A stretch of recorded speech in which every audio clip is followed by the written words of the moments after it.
જો ભાઈ પાસનું કેવું થયું ભાઈ? તું શાંતિ રાખ, મીટિંગ ચાલે છે ભાઈ.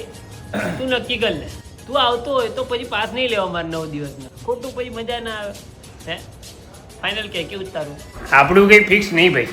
9 દિવસનું શેડ્યુલ કેવું છે તારું? મને જણા કહી દે. શેડ્યુલ નહીં કહી શકું, ટોપ સિક્રેટ છે, સોરી. અલા પણ તું વાત કોની જોડે કરે? બે આકાશ જોડે વરસાદ આવશે કે નહીં કન્ફર્મ કરું છું. હેલો. પેલો વરસાદ આવવાનો હોય તો પછી પાસ લેવાનો કોઈ મતલબ નહીં ને, કિચનમાં તું ઘરમાં રમી. એટલે કન્ફર્મ કરું છું. કેવું છે ભાઈ? બેઝિકલી કેવું છે કે અમારે જે રીતે ઓર્ડર આવે ઉપરથી એ પ્રમાણે કરવું પડે. હવે અમારા ઓર્ડર છે ને બધી અરજીઓ પર ડિપેન્ડ કરે છે. કેટલીક અરજી છે કે ના વર્ષો, કેટલીક અરજી એવી છે વર્ષો, અને કેટલીક તો એવી છે જેન્ઝીની ઝરમર વર્ષો. હવે જેની અરજી વધારે હશે એ પ્રમાણે થશે. ઓકે? તમને શું લાગે છે વરસાદ આવશે? કમેન્ટમાં જણાવો.